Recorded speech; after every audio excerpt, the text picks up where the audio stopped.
ጤናስልን ክቡራን ተመልካቾቻችን ከመሃል ሚዲያ የምሽት ዜናዎችን ይዘን ቀርበናል። በቅድሚያም አበይት ነጥቦችን ነው። ኢትዮጵያና ሳውዲ አረቢያ በሁለትዮሽ ትብብርና ቀጠናዊ ጉዳዮች ዙሪያ በአዲስ አበባ መከሩ። ይህ በእንዲህ እንዳለ ሳውዲ ከኤርትራ ጋር ተባብራ እየሰራች ነው። ይህ ደግሞ ኢትዮጵያ ላይ ጫና ያሳድራል የሚል ሐሳቦች ሲነሱ ቆይተዋል። ሰፋ ያለ መረጃ ይዘናል። ኤርትራ በትግራይ ኃይሎች መካከል ጣልቃ አልገባሁም ያለችበት ምክንያት ጣልቃ ስላልገባች ሳይሆን መካድ ግዴታ ስለሆነባት ነው ሲሉ አንድ የፖለቲካ ተንታኝ ተናግረዋል። በዚህና ተያያዥ ጉዳዮች በቀጥታ አስገብተን እናነጋግራቸዋለን። የማዕከላዊ ዕዝ የህዳሴ ኮርና የጋሻ ኮር አባላት የሸኔ ቡድን ላይ በጥምረት በወሰዱት የተጠናከረ እርምጃ ከፍተኛ ድል ማስመዝገባቸው ተገለጸ። በሌላ ዜና ጥምር ጦሩ በሰራው የተቀናጀ ስምሪት በከተማዋ በተለያዩ አቅጣጫዎች ለትንኮሳ በመጣው የታጠቀ ኃይል ላይ እርምጃ መወሰዱን የደብረ ማርቆስ ከተማ አስተዳደር ፖሊስ አስታወቀ። ከውጭ የሩሲያ ፕሬዝዳንት ቭላድሚር ፑቲን የሀገራቸውን የንግድ ድርጅት ከብሪክስ አባል ሀገራት ጋር በትብብር እንዲሰሩ አሳሰቡ። ክቡራን ተመልካቾቻችን ከመሃል ሚዲያ እነዚህና ሌሎችንም ዜናዎች ይዘን ቀርበናል። ካፍታ በኋላ እንመለሳለን። ዩቲዩብ ቻናሉን ሰብስክራይብ እንደሚዘቱን ላይክና ሼር በማድረግ የመሃል ሚዲያ ቤተሰብ እንድትሆኑ በአክብሮት እንጋብዛለን። አብራችሁ ነው።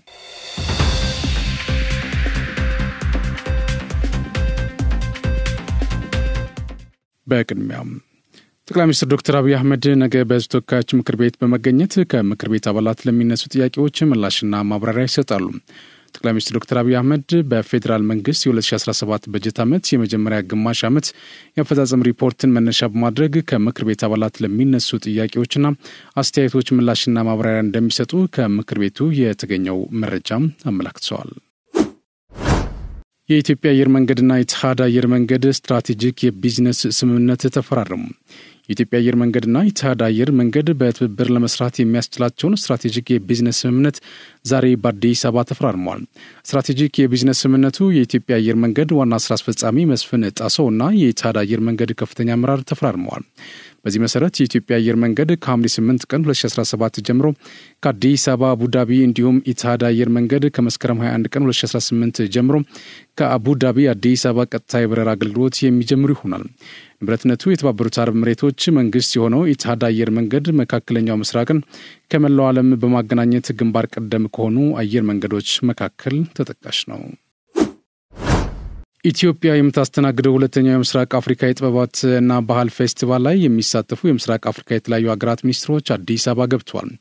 በዚህ መሰረት የደቡብ ሱዳን የባህል ሙዚየምና ብሔራዊ ቅርስ ሚኒስትር ዶክተር ናዲ አርፖ ዱድ ማዮ እንዲሁም የታንዛኒያ ማስታወቂያ የባህል የጥበብና ስፖርት ሚኒስትር ፕሮፌሰር ፓላም ጋምፓ ጆን ኤዳን ሞሎክ ማምሻውን አዲስ አበባ ገብቷል። በተጨማሪም የሩዋንዳ ወጣቶችና ስነ ጥበባት ሚኒስትር ዶክተር ኡትማት ዊሺንግ ጄን ኔፕ አብደላ እና የዩጋንዳ ስርዓተ ጾታ ባህልና ማህበራዊ ልማት ሚኒስትር ዴታ አስማው ሄሌን ግሬስ አዲስ አበባ መግባታቸው ተገልጿል። እንግዶቹ ቦሌ ዓለም አቀፍ አውሮፕላን ማረፊያ ሲደርሱ የባህልና ስፖርት ሚኒስትር ሸዊሻንካን ጨምሮ ሌሎች አመራሮች አቀባበል አድርገውላቸዋል። የጃፓን ኩባንያዎች የማክሮ ኢኮኖሚ ሪፎርሙ የፈጠሩን መልካም አጋጣሚ ተጠቅመው በኢንቨስትመንት መስክ እንዲሰማሩ የውጭ ጉዳይ ሚኒስትር ዴታ አምባሳደር ምስጋኑ አረጋ ጥሪ ያቀረቡ። አምባሳደር ምስጋኑ የጃፓን ዓለም አቀፍ ትብብር ኤጀንሲ ከፍተኛ ምክትል ፕሬዚዳንት አንዶና ኤኩን በጽህፈት ቤታቸው ተቀብለው አነጋግረዋል። በውይይታቸው አምባሳደር ምስጋኑ በአቅም ግንባታ፣ በቴክኖሎጂ ሽግግርና በካይዘን ፍልስፍና ዘርፍ ጃይካ የሚያደርገውን ድጋፍ ለኢትዮጵያ እድገት ጉዞ ጠቃሚ መሆኑን ገልጸዋል። ሚኒስትር ዴታው በኢትዮጵያ በማክሮ ኢኮኖሚ ማሻሻያዎች የተፈጠሩ የኢንቨስትመንት እድሎችን የጃፓን ኩባንያዎች እንዲጠቀሙ ጠይቋል። ምክትል ፕሬዚዳንቱ በበኩላቸው በኢትዮጵያ በማክሮ ኢኮኖሚ ማሻሻያ የተካሄደው ግልጽ የኢኮኖሚ ልማት ራዕይን አድንቀዋል። አያይዞም ጃይካ ከኢትዮጵያ መንግስት ጋር በበርካታ ዘርፎች ተቀራርባ መስራትን እንደምትቀጥል ማረጋገጣቸውን ከውጭ ጉዳይ ሚኒስቴር የተገኘው መረጃ አመላክተዋል።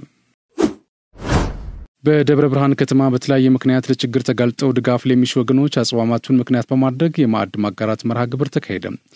የረመዳንና የአብይ ጾምን ምክንያት በማድረግ የተከናወነው የማዕድ ማጋራት መርሃ ግብር 2.6 ሚሊዮን ብር ወጪ መደረጉም ተገልጿል። ማዕድ ማጋራቱን ያከናወኑትም የትራኩን ኃላፊነቱ የተወሰነ የግል ማህበርና የወሎ ወንድማማቾች መረዳጃ እድሮች ህብረት መሆናቸውን ተመላክቷል። የደብረ ብርሃን ከተማ አስተዳደር የምግብ ዋስትና ሴፍቲኔት ማስተባበሪያ ጽህፈት ቤት ኃላፊ አቶ ግርማ ድባቤ በመርሃ ግብሩ ላይ እንደገለጹት ድጋፍ የሚሹ ወገኖችን በዚህ ወቅት መደገፍ ታላቅ ሰብአዊነት ነው ብለዋል።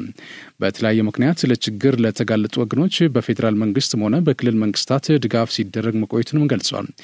በዛሬው ዕለትም አጽዋማቱን ምክንያት በማድረግ የተደረገው ማዕድ ማጋራት የሚያጋጥመውን የምግብ ክፍተት ለመሙላት የሚያግዝ በመሆኑ ለድጋፍ አድራጊዎች ምስጋና አቅርበዋል።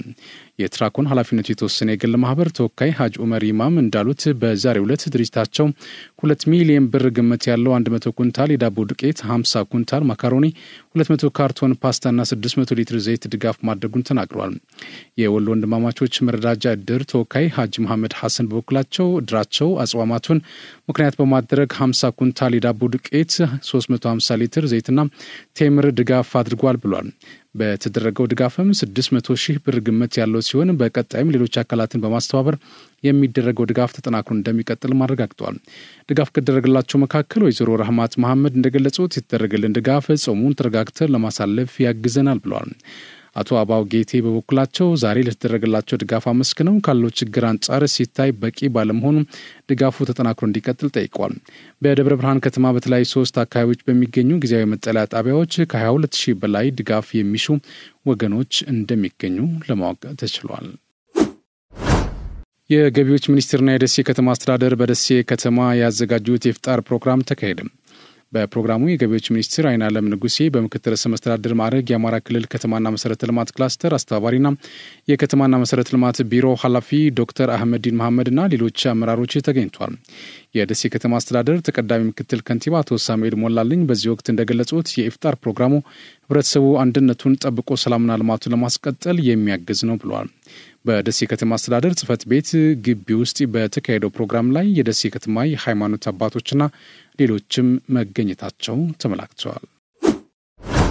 የጅቡቲ መንግስት በሀገሪቷ ለሚገነባው የኢትዮጵያ ኮሚኒቲ ትምህርት ቤት መስሪያ የ4 ሄክታር መሬት በስጦታ አበርክቷል። በጅቡቲ የኢትዮጵያ አምባሳደር ብርሃኑ ጸጋይ የመሬት ስጦታው ኢትዮጵያና ጅቡቲ ያላቸውን መልካም ወዳጅነት ማሳያ መሆኑን በማህበራዊ ትስስር ገጻቸው ባሰፈሩት መልእክት ገልጸዋል። በመስሪያ ቦታው ላይ በቅድሚያ የመዋለ ህጻናት ደረጃ ትምህርት ቤት ለመገንባት የገቢ ማሰባሰብና በስራ ሂደቱ ላይ ከኮንስትራክሽን ድርጅት ጋር ውይይት እየተደረገ እንደሚገኝ ተመላክተዋል። በደቡብ ኢትዮጵያ ክልል መሬት ተረክበው ወደ ልማት ያልገቡ 19 ኢንቨስትመንት ፕሮጀክቶችን መሬት በመንጠቅ ወደ መሬት ባንክ ገቢ ማድረጉን የክልሉ ኢንቨስትመንት ቢሮ ገለጸ። የቢሮ ኃላፊ ወይዘሮ አጸዳ አይዛ ለኢትዮጵያ ዜና አገልግሎት እንደገለጹት በክልሉ በግብርና፣ በአገልግሎት፣ በኢንዱስትሪና ማዕድን ዘርፎች ያለውን እምቅ ኢንቨስትመንት አቅም ስራ ላይ ለማዋል ትኩረት ተሰጥቶ እየተሰራ ነው ብሏል። በክልሉ የግሉን ዘርፍ ተሳትፎ በማጠናከር የልማት ጸጋዎችን አሟጦ ከመጠቀም ባለፈ ለስራ ዕድል ፈጠራ በትኩረት እየተሰራ መሆኑን ጠቁሟል። በበጀት ዓመቱ እስካሁን ድረስ በግብርና፣ በአገልግሎትና በሌሎች ዘርፎች ከ12.8 ቢሊዮን ብር በላይ ካፒታል ያስመዘገቡ 325 ኢንቨስትመንት ፕሮጀክቶች ወደ ስራ መግባታቸውም ወይዘሮ አጸደ ገልጸዋል። ከዚህ ውስጥ 150 ኢንቨስትመንት ፕሮጀክቶች በግብርና ዘርፍ የተሰማሩ መሆኑን ጠቁሞ ፕሮጀክቶቹ ከ46396 ለሚበልጡ ዜጎች ቋሚና ጊዜያዊ የስራ ዕድል መፍጠራቸውን ተናግረዋል። ይሁንና በተወሰኑ ባለሀብቶች የሚስተዋለው በገቡት ውል መሰረት ወደ ስራ ለመግባት በከፊል ማልማትና ለብዙ ጊዜ ሳያለሙ ቦታውን አጥሮ ማስቀመጥ ዘርፉን እየጎዳ መሆኑን ተናግሯል። ከዚህ በተጨማሪ መሰረተ ልማት ውስንነቶች የክልሉ ኢንቨስትመንት ተግዳሮቶች መሆናቸውን አነስተዋል። ችግሩን ለመፍታት የፕሮጀክቶችን ደረጃ ለይቶ ወደ ስራ እንዲገቡ በተለያየ መንገድ ድጋፍ መደረጉን አስታውሰው ወደ ስራ ባልገቡ ፕሮጀክቶች ላይ ህጋዊና አስተዳደራዊ እርምጃ መውሰዱን ተናግሯል። በበጀት ዓመቱ እስካሁን ድረስ ለ36 ኢንቨስትመንት ፕሮጀክቶች የመጨረሻ የጽሑፍ ማስጠንቀቂያ መስጠቱንም ለአብነት ጠቅሷል። ይህም ሆኖ ወደ ልማት ለመግባት ፈቃደኛ ያልሆኑ 19 ኢንቨስትመንት ፕሮጀክቶች ፈቃዳቸው የተሰረዘ ሲሆን ለፕሮጀክቶቹ የተሰጠው ከ4155 ሄክታር በላይ መሬትም ተነጥቆ ወደ መሬት ባንክ ገቢ መደረጉን አስረድተዋል። ቢሮው በቀጣይም በከተማና በገጠር የኢንቨስትመንት መሬትን አጥረው ባስቀመጡ አካላት ላይ መሰል እርምጃዎችን አጠናክሮ እንደሚወስድም አረጋግጧል።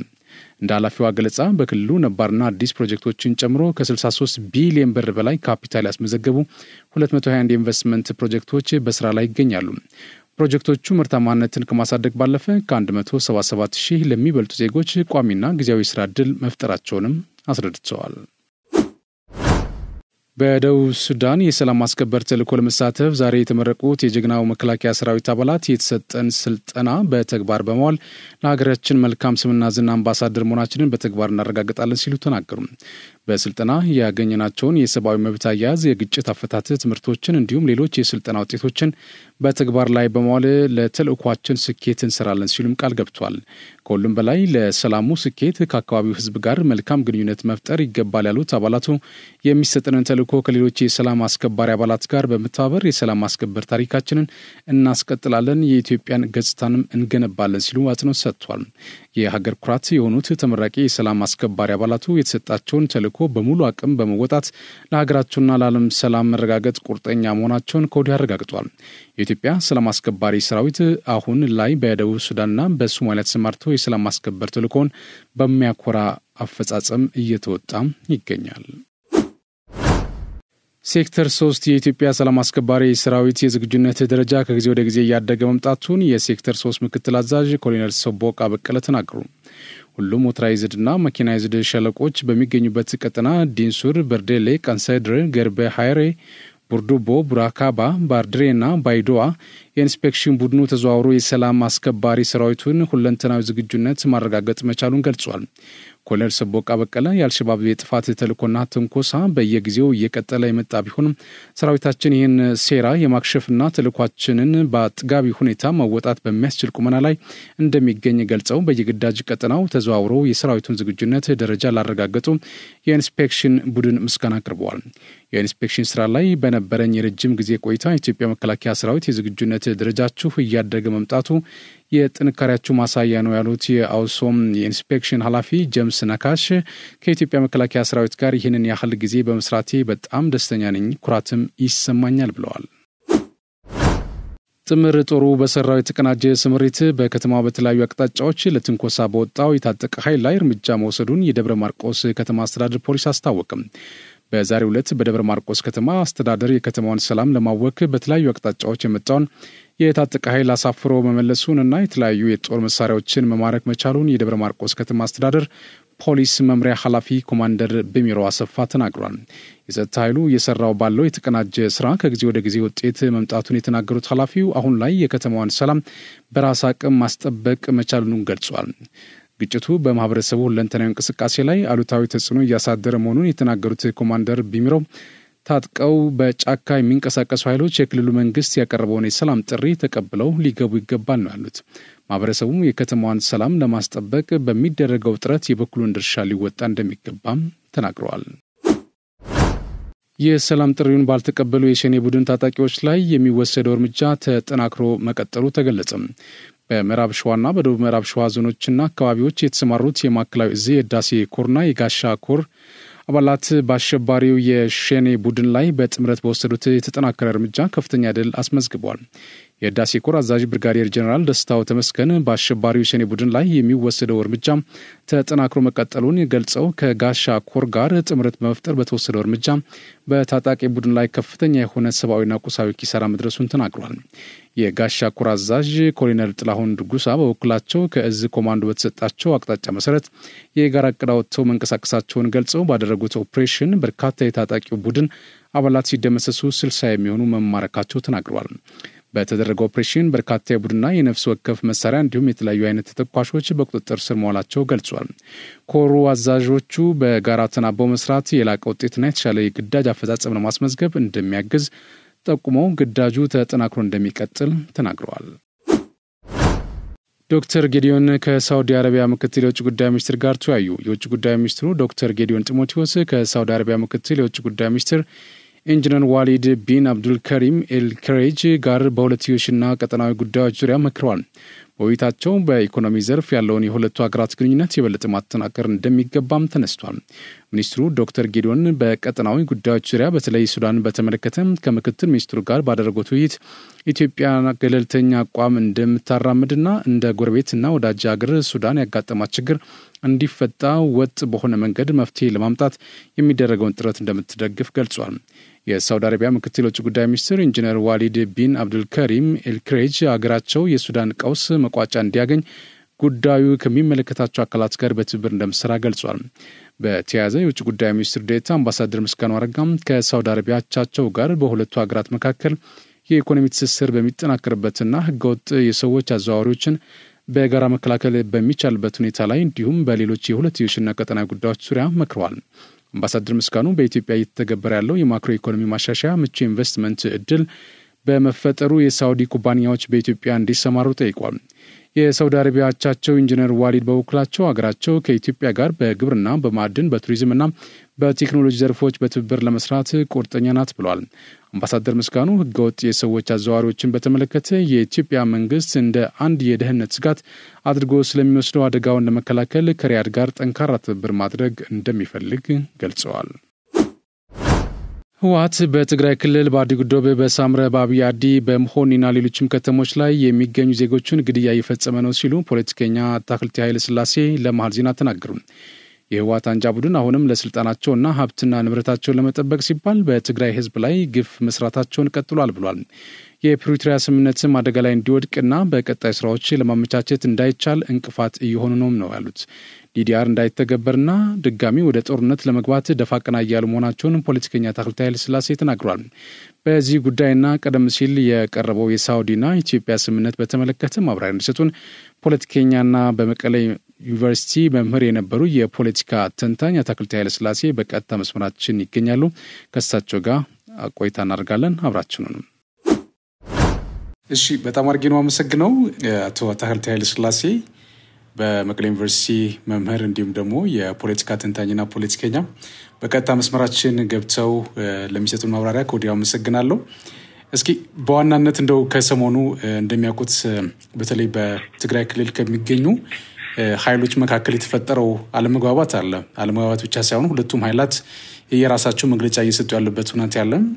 በተለይ አንጃ ቡድን ደግሞ በትግራይ ክልል ያደረጋቸው ያሉ እንቅስቃሴዎች አሉና እንደው በእርሶ እይታ ይሄ አሁን ላይ በትግራይ ክልል ያለው የፖለቲካ እንቅስቃሴ አሁናዊ ሁናቴው እንዴት ነው የሚመለከቱት የሚለው ነገር ነው። እስኪ እሺ፣ አመሰግናለሁ ቴዲ። ያው እንደሚታወቀው የዚህ ሁሉ መነሻ የፕሪቶሪያ የሰላም ስምምነት ነው። ፕሪቶሪያ የሰላም ስምምነትን መፈረም ተከትሎ በትግራይ ውስጥ የነበሩ ለምናዊ ችግሮች ለመቅረፍ ሰፊ ስራዎች ተሰርተዋል። በዋነኝነት አካባቢው የነበረው የጦርነት ሁኔታ እንዲቆም ሰው በተረጋጋ መልኩ ወደ ነበረው ማህበራዊ፣ ኢኮኖሚያዊ፣ ፖለቲካዊ መስተጋብሩ እንዲመለስ ብዙ እንቅስቃሴዎች ተደርገዋል። የዚሁ አንዱ አካል የጊዜያዊ መስተዳድሩ መመስረት ነው። ጊዜያዊ መስተዳድሩ ሲመሰረት በጊዜያዊ መስተዳድሩ ላይ መካተት ካለባቸው አንዱ የፌዴራል መንግስት ነው።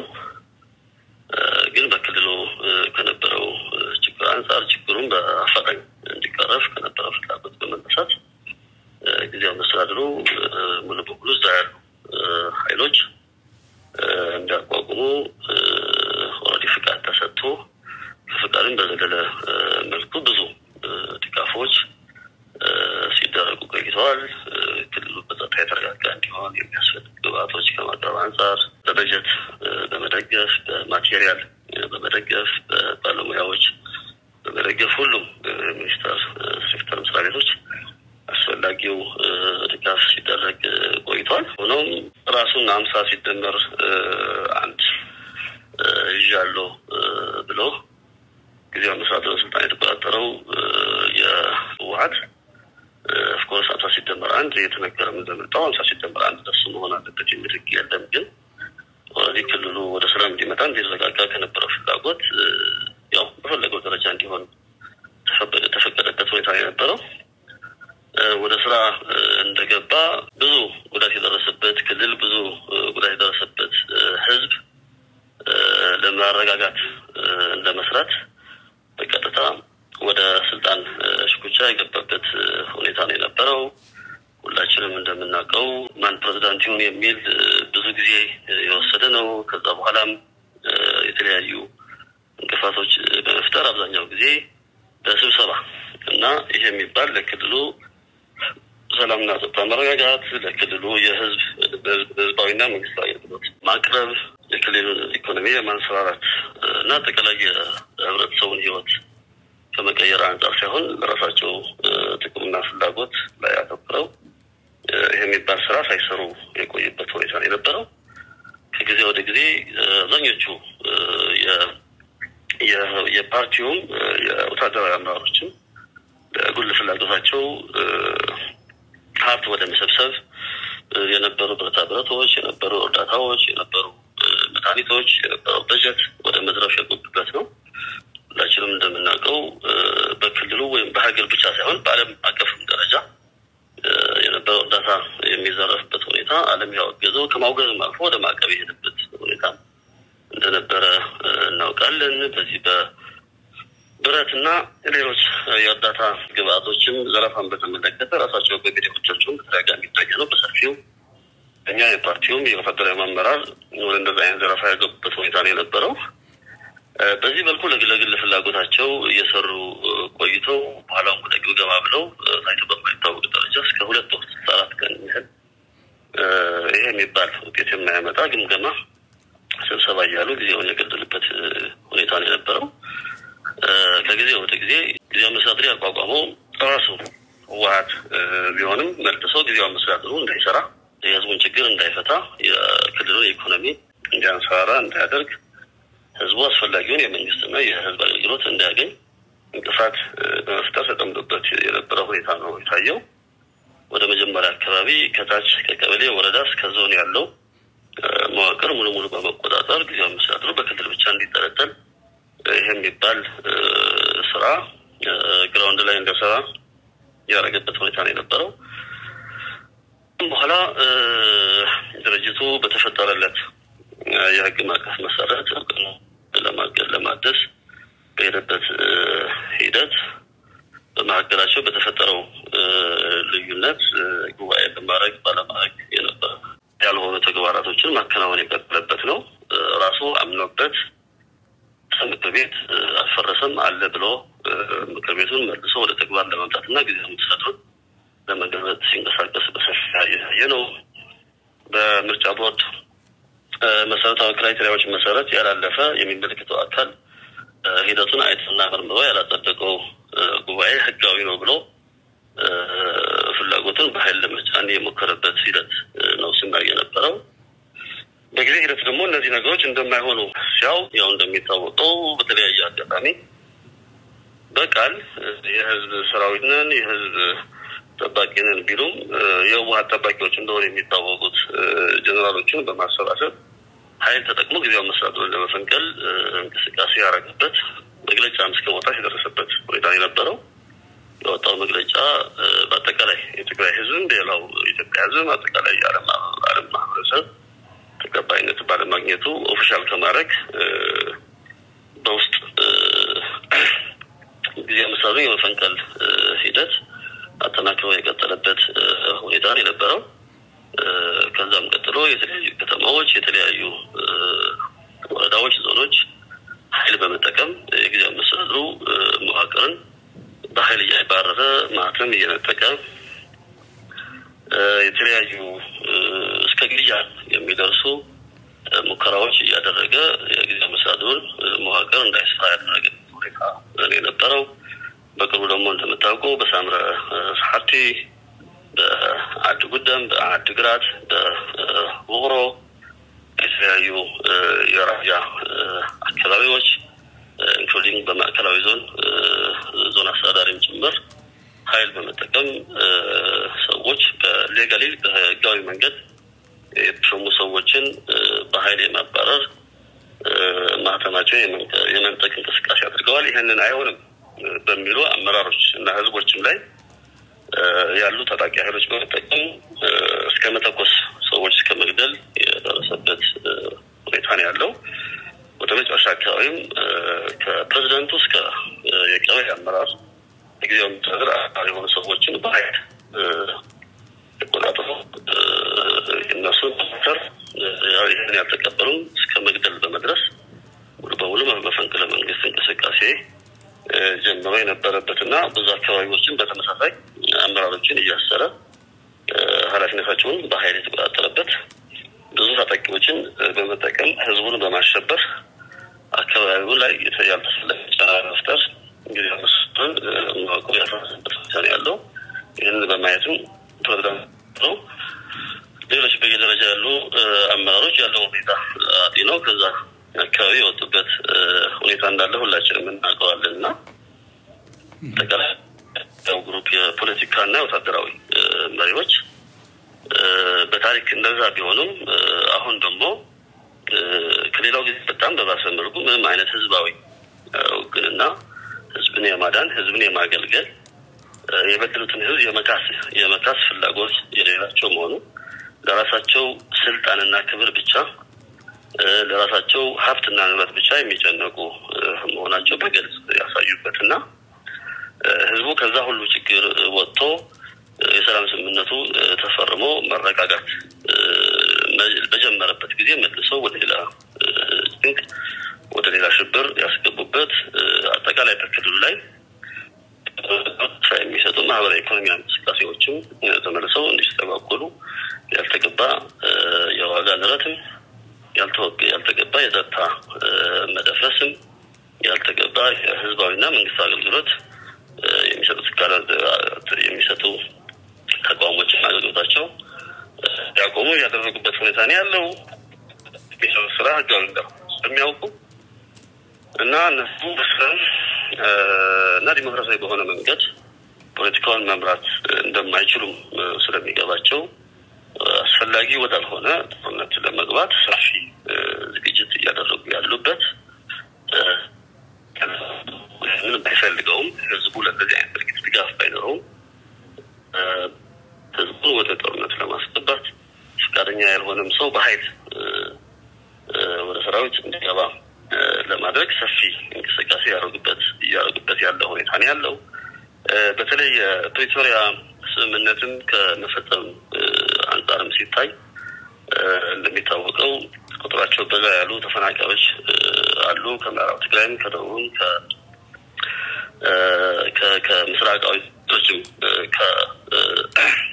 ከደቡብ ምስራቅም ብዙ ሰዎች አሉ። እነሱ ቅድሚያ ሰጥተው ተፈናቃዮች የመመለስ ጉዳይ በስምምነቱ ላይ ተካተተ ነው። የፌደራል መንግስትም እንዲሆን ፍላጎቱም ድጋፉም አስፈላጊ ግብአትም አቅርቦ ከጊዜ በላይ የሞከረ ቢሆንም ተፈናቃዮችን እንደ መደራደሪያ በመያዝ ወደ ቀያቸው እንዳይመለሱ እንቅፋት የሚሆንበት ያለው ታጣቂም በስምምነቱ መሰረት ዲዲአር ፕሮሰሱን አልፎ ወደ ሰላማዊ ህይወቱ የሚመለስበት ሁኔታ መፈጸም ያለበት ቢሆንም የተለያዩ ምክንያቶች የፈጠሩ ታጣቂውን ወደ ቤቱ እንዳይመለስ የሚያደርጉበት ሁኔታ በአጠቃላይ የፕሪቶሪያ ስምምነት በሚፈለገው መልኩ እንዳይፈጸም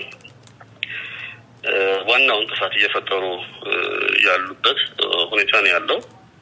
አሁን ደግሞ ከምንም ጊዜ በዘለለ መልኩ ወደ ግጭት ወደ ጦርነት ከፍተኛ ዝግጅት እያደረጉ ያሉበት በየአካባቢው የቀበሩት መሳሪያዎች ያወጡ ያሉበት የተለያዩ ወታደራዊ ዝግጅቶች እያደረጉ ያሉበት መቀለን ጨምሮ ከተለያዩ ከተሞች ብዙ ግብአቶች ከብር ጀምሮ የምግብም ሌሎችም ሎጂስቲኮች ወደ ተለያዩ አካባቢ በማሸሽ በተለይ ከነዳጅ ከምግብ ጋር የተያዙ መሰረታዊ ሸቀጦች ላይ ምክንያታዊ ያልሆነ የዋጋ ንረት እንዲኖርና ህዝቡን በሁኔታው አማሮ የነሱ ተገዢ እንዲሆን ለማድረግ ከፍተኛ እንቅስቃሴ ያደረጉበት ያለው ሁኔታ ነው ያለው። ግን ትልቁ ተስፋ የሚሰጠው ነገር ግን የትግራይ ህዝብ ከዚህ በፊት ባሉባልታ ፕሮፓጋንዳ አሳስተው ያልተገባ ነገር አስገብተው ያልተገባ ዋጋ እንዳስከፈሉት ሊያደርጉበት የሚችል ሁኔታ ግራውንድ ላይ ያለን ህዝቡ ሁኔታው በደንብ ገብቶት እነሱን በግላጭ መቃወም የጀመረበት ነው። እንደምታውቀው በአብዛኛው የክልሉ አካባቢዎች ሰፋፊ መድረኮች በማዘጋጀት የኦዲት እነሱን የሚያወጡበት ሀሳብ እየገለጸ ነው። ከዛም በዘለለ ህዝባዊ ሰልፍ በማድረግ እነሱን እያወገዘ ያለበት ሁኔታ ነው ያለው።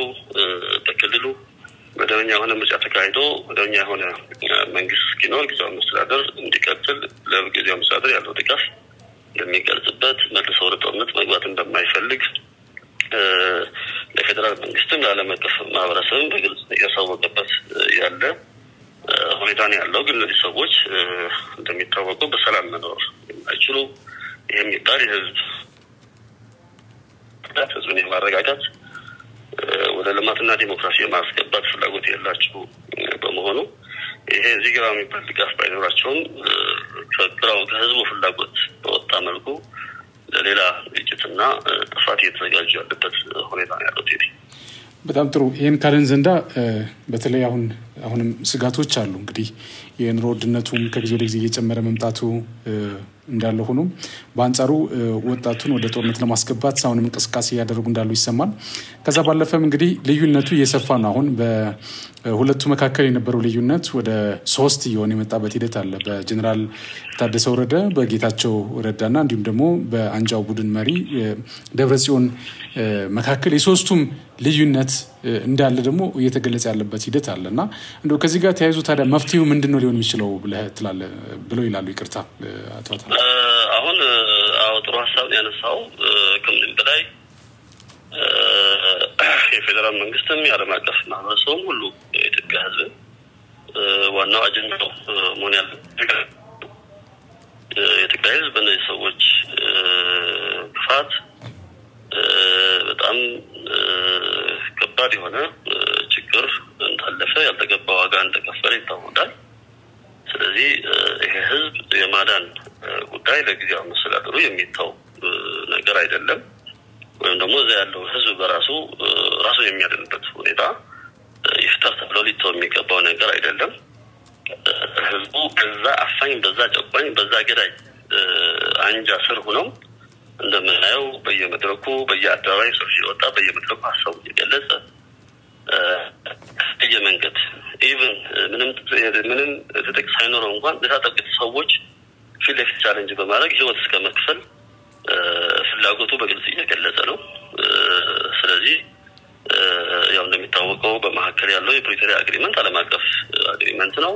ስለዚህ ስምምነት ያፈራረሙም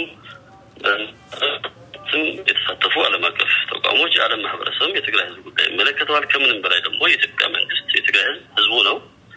የኢትዮጵያ ህዝብም የትግራይ ህዝብ ወንድሙ ነው። ስለዚህ እነዚህ ሰዎች እብሪት ተገፋፍተው ህዝቡ ባያደርገውም ግን ነገ ጠዋት በመሳሪያ ምን ሊያደርጉ እንደማይችሉ ስለማይታወቅ ትልቁ መደረግ ያለበት ነገር ብዬ የማስበው ሁሉም የሚመለከተው አካል ይህን ህዝብ የማዳን ጉዳይ ቅድሚያ ሰጥቶ ሊሰራበት የሚገባ ነው። የፌደራል መንግስት ይህንን ጉዳይ ሲሪየስ አይቶ የጀመራቸው እንቅስቃሴዎች እንዳሉ ከዚህ በፊትም የተፈጠረው ልዩነት በሰላማዊ መንገድ እንዲቀረፍ ለማድረግ በጣም ሰፊ እና ትዕግስት አስጨራሽ ስራዎች ሲሰራ እንደነበረ ይታወቃል። አሁንም ከዛ በላይ ችግሩ ዲማንድ በሚያደርገው ደረጃ ህዝቡን ለማዳን ካላስፈላጊ ግጭት ለማውጣት ኦልሬዲ የሚያደርገው እንቅስቃሴ አጠናክሮ ሊሰራ ይገባል። ምናልባት ይሄ ጉዳይ ጊዜ በሰጠ ቁጥር ነገ ጠዋት ምን ሊፈጠር እንደሚችልም ስለማይታወቅ በአጭር ጊዜ ህዝቡ እንደክልሉ አንሰራፍቶ ካለው ስጋት እና አደጋ የሚወጣበት ነገር ሊሰራ ይገባል። ይሄ ሁሉ የኢትዮጵያ ህዝብም የኢትዮጵያ መንግስትም ዓለም አቀፍ ማህበረሰብ ህዝቡ ለማዳን እንደዚህ አይነት እንቅስቃሴ በሚያደርግበት ሁኔታ የትግራይ ህዝብም የጉዳዩ የመጀመሪያ ባለቤት ስለሆነ የጀመረው ህዝባዊ ትግል የጀመረው ሰላማዊ ትግል አጠናክሮ እነዚህ ሰዎች በሱ ላይ የወጠኑትን አደጋ ሊያመጡበት እየፈለጉ ያሉ ጥፋት እንዳይሆን ድርጊታቸው ከማውገዝ ጀምሮ በተለያየ መንገድ ከድርጊታቸው እንዲቆጠቡ የሚያስችል ፕሬሸር የሚፈጥርበት ሁኔታ መፍጠር አለበት የሚል ሐሳብ ያለ።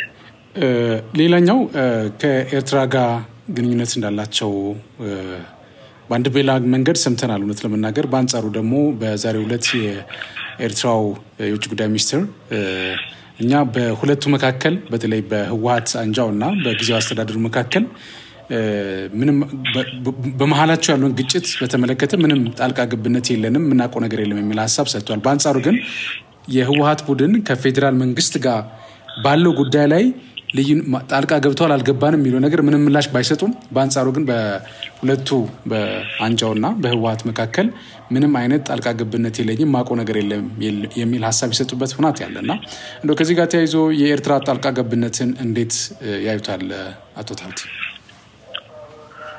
አሁን እዚህ ላይ ምንድነው ግልጽ መሆን ያለበት ነገር እነሱ ምናልባት እንደዚህ አይነት ድርጊት እየፈጸሙ አድርገናል ብለው እንዲናገሩ የሚጠብቅ ሰው ላይኖር ይችላል። ለምንድነው ለዛ ማይናገሩት ያለው ግንኙነት ህጋዊ ስላልሆነ ነው ምክንያቱም ኤርትራ ራሱ የቻለ ሀገር ነው ኢትዮጵያ ራሱ የቻለ ሀገር ነው በኢትዮጵያና በኤርትራ መካከል የሚኖር ግንኙነት በሁለቱ መንግስታት የሚኖር ግንኙነት ነው ከዛ በሁለቱ መንግስታት በሚኖር ግንኙነት የሚወሰነው ከዛ ቀጥሎ በመንግስት በሀገር ደረጃ የሚኖር ግንኙነት ወደ ክልሉም ወደ ዞንም በየቦርደሩ ላይ ያሉ ቀበሌዎችም ሊወጥ ይችላል ከዛ ውጪ ሂደቱን ያልጠበቀ ግንኙነት ለዓላማዊነት እንደመጣሰብ ነው የሚፈጠረው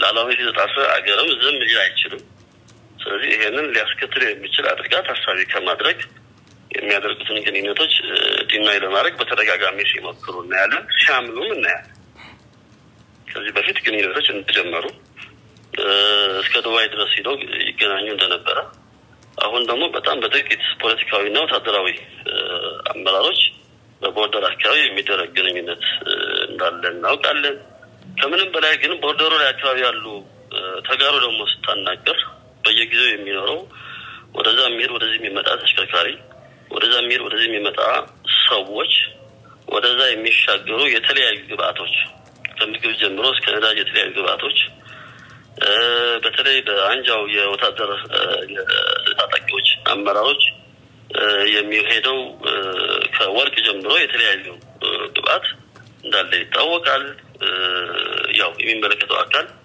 ሞር አጥርቶና ተናክሮ ክሊር ሊያደርገው የሚገባ ቢሆንም እኔም የትግራይ ፖለቲካ በቅርበት እንደሚከታተል ሰው በአካባቢው ካሉ ሰዎች ጋር በማደርገው ግንኙነት በጣም ሰፊ የሆኑ ግንኙነቶች እንዳሉ በየጊዜው ወደዛ የሚሄዱ ወደዚህ የሚመጡ አመራሮች እንዳሉ ከዛም በዘለለ መልኩ በተለይ ለሰራዊት ሰሶ በሚያናግሩበት ጊዜ ኤርትራ መንግስት ሊያግዘን ከጎናችን ነው ብሎ እስከ መናገር የደረሰ ሐሳቦች እየቀረቡ እንዳለ ነው የሚታወቀውና ይሄ ዲናይ ማድረግ ምናልባት የሳይንስና ቴክኖሎጂ ሌላ ደረጃ ላይ በደረሰበት ጊዜ እዚህ ያለው ግንኙነት የኢትዮጵያ መንግስት ወይም ደግሞ ሌላ የዓለም አቀፍ ማህበረሰብ አያውቅም ማለት አይደለም ምናልባት እንደ መንግስት የራሱ መንገድና ሂደት ተከትሎ ግልጽ የሚያደርገው ነገር ግልጽ ያደርገዋል ግን የትግራይ ህዝብ ግን ከነሱ ጋር ግንኙነት እንዳላቸው ያውቃል እነሱ ወደ ኢትዮጵያ እየገቡ እንደሆነ ያውቃል ስለነሱም በእነዚህ አመራር የሚነገረው ነገር ያውቃል ለምሳሌ እንደምሳሌ በገላ በሚባል አድዋ አካባቢ ያለው ወረዳ እንኳን አንድ ቀበሌ ታጣቂ ያጣዎች ገብተው ህዝቡ ደንግጦ ከአካባቢ መሸሽ ሲጀምር አይዛችሁ የኛ ናቸው እስከማለት የደረሰበት ሁኔታም የነበረበት ሁኔታ ነበረ ይሄንን በሶሻል ሚዲያም ህዝቡ እንዲያውቀው ለማድረግ የሚያደርግናቸው እንቅስቃሴዎች ነበሩና በአጠቃላይ እየተደረገ ያለው ግንኙነት ህጋዊ አይደለም የአንድን ሀገር ሉዓላዊነት የሚጥስ ነው ከምንም በላይ ደግሞ ግንኙነቱ ለሰላም ግንኙነቱ አብሮ ለማድረግ ለልማት ስላልሆነ ወደ ሌላ ግጭት ለመግባት ስለሆነ ደግሞ የከፋ ጥፋት የሚያመጣ በመሆኑ ያንን የትግራይ ህዝብ የኢትዮጵያ መንግስትም ሌላው ዓለም አቀፍ ማህበረሰብ በጊዜው ሊያውዘው የሚገባ ነገር ነው የሚል ሐሳብ ነው ያለኝ እንደው ወደ መጨረሻው ጉዳይ ልግባና እንግዲህ ኤርትራ በተለይ ከኢትዮጵያ ጋር ያላትን ዲፕሎማሲያዊ ግንኙነት በራሷ ጊዜ ወዳልሆነ ነገር በመክተቷ የተነሳ አሁን ላይ በተለይ ከወደብ ጋር ተያይዞ ያሰብ ወደብን ለኤርትራ ለሳውዲ አረቢያ እንደሰጠች እየተወራ ያለበት ሂደት አለ እውነት ነው አይደለም የሚለው ነገር እሱ ራሱን የቻለ ማስረጃ ስለሚያስፈልገው እዛ ላይ ምንም ነገር ባለም በአንጻሩ ግን ይሄን መሰረት አድርጎ ብዙ ትንታኔዎች የተሰጡ ናቸው የሚገኙት በተቃራኒው ደግሞ እንግዲህ ሳውዲ አረቢያ ከኢትዮጵያ ጋር ያላትን ዲፕሎማሲያዊ ግንኙነት ብቻ ሳይሆን በኢኮኖሚ ዘርፍ አብሮ በትብብር ማደግ በሚቻልባቸው ጉዳዮች ላይ ለመወያየት ዛሬ ውጭ ጉዳይ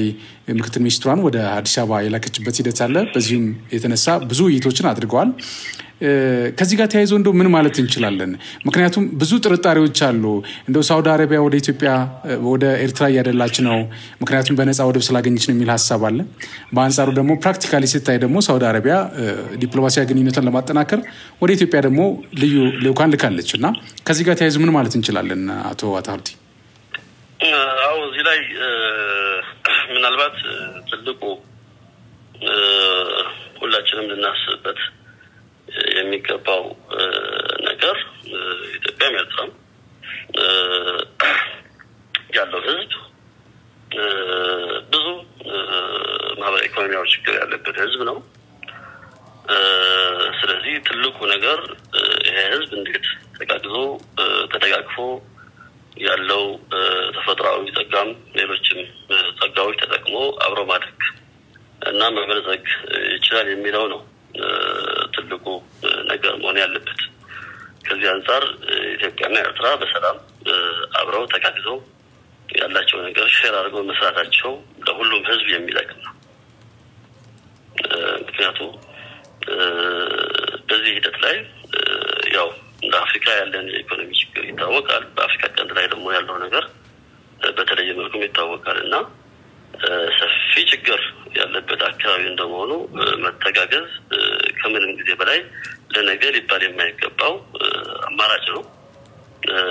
ስለዚህ በአሰብ የሚሆን በሌላው መንገድ ያሉ ጸጋዎች አብሮ በመጠቀም አብሮ በመስራት አብሮ በማልማት አብሮ መስራት ለሁሉም ይበጃል። ለአንዱም ይጠቅም ለአንዱም የሚያጠፋ ሳይሆን ሁሉም ተደጋግፎ አብሮ እንዲያድግ አብሮ እንዲበለጽግ በበለጠ ያለው ግንኙነት እንዲያጠናክር የሚያደርግ ነገር ነው። ስለዚህ ይሄ ኢኒሺያቲቭ ከመነሻው ጀምሮ በፖዚቲቭሊ መታየት ያለበት መበረታታት ያለበት ነገር ነው ብዬ ነው የማስበው።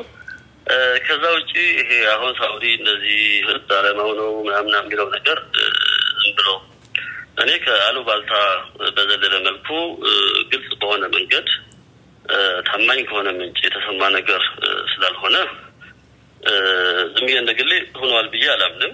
ዞሮ ግን መሆንም አለመሆንም የሚከዝ ተጨባጭ ነገር ስለሌለ ምንም ነገር መናገር አይቻልም። ምናልባት ፎርማሊ የተባለ ነገር ስላልሆነ ማለት ነው። ከዛ ውጪ ግን ያው እንደምታውቀው ኢትዮጵያ ሳውዲ አረቢያ ጋር ጥሩ ዲፕሎማቲክ ግንኙነት እንዳላት በተለያዩ መንገዶችም ተደጋግፎ እየሰሩ እንደሆነ ይታወቃል። ይሄንን ግንኙነት ወደፊትም ከዚህም በዘለለ መልኩ ተጠናክሮ እንዲቀጥል ነው እንደ ዜጎችም የሁላችንም ፍላጎት።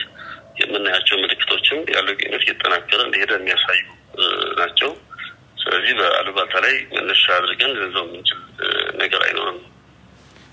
በጣም ጥሩ። የፖለቲካ ተንታኝና ፖለቲከኛ እንዲሁም በመቀሌ ዩኒቨርሲቲ መምህር አቶ ተክልተ ኃይለሥላሴ በቀጥታ መስመራችን ገብተው ለሰጡ ማብራሪያ እጅግ አድርጌ አመሰግናለሁ። መልካም ምሽት ይሁንልዎት። አመሰግናለሁ። መልካም ምሽት። ተመልካቾቻችን የዜና የተላለፈላችሁ የሚገኘው ከመሃል ሚዲያ ነው። ዜናዎቻችን ይቀጥላሉ። የሩሲያው ፕሬዝዳንት ቭላድሚር ፑቲን የሀገራቸውን የንግድ ድርጅቶች ከብሪክስ አባል ሀገራት ጋር በትብብር እንዲሰሩ አሳሰቡ። ፕሬዝዳንቱ በሩሲያ ኢንዱስትሪና የስራ ፈጣሪዎች ህብረት ጉባኤ ላይ ባደረጉት ንግግር ተቋማቱ በብሪክስ አባል ሀገራት ጋር በሚኖረው የንግድ እንቅስቃሴ በንቃት እንደሚሳተፉ ያላቸውን እምነት ጠቅሷል። የብሪክስ ሀገራት አጠቃላይ ዓመታዊ ገቢ ባለፈው ዓመት 4.9% ማደጉንም አውስቷል። ለዚህም የሩሲያ የንግድ ድርጅቶች ከብሪክስ አባል ሀገራት ጋር በትብብር ሊሰሩ እንደሚገባ በአጽንኦት መግለጻቸውን በኢትዮጵያ ሩሲያ ኤምባሲ መረጃ አመላክቷል። ሩሲያ ከብሪክስ ሀገራት ጋር በኃይል ኢንዱስትሪ፣ ፋይናንስና መሰል ዘርፎች ያላት ትብብር እያደገ መምጣቱንም አረጋግጠዋል። ክቡራን ተመልካቾቻችን ከመሃል ሚዲያ ለሰዓቱ ያዝናቸው ዜናዎች እነዚህ ነበሩ። ስለተከታተላችሁ እናመሰግናለን። በእኔ በኩል ጨርሻለሁ። ቀሪ ዝግጅቶች ይቀጥላሉ። በያላችሁበት ሰላም ሁኑ።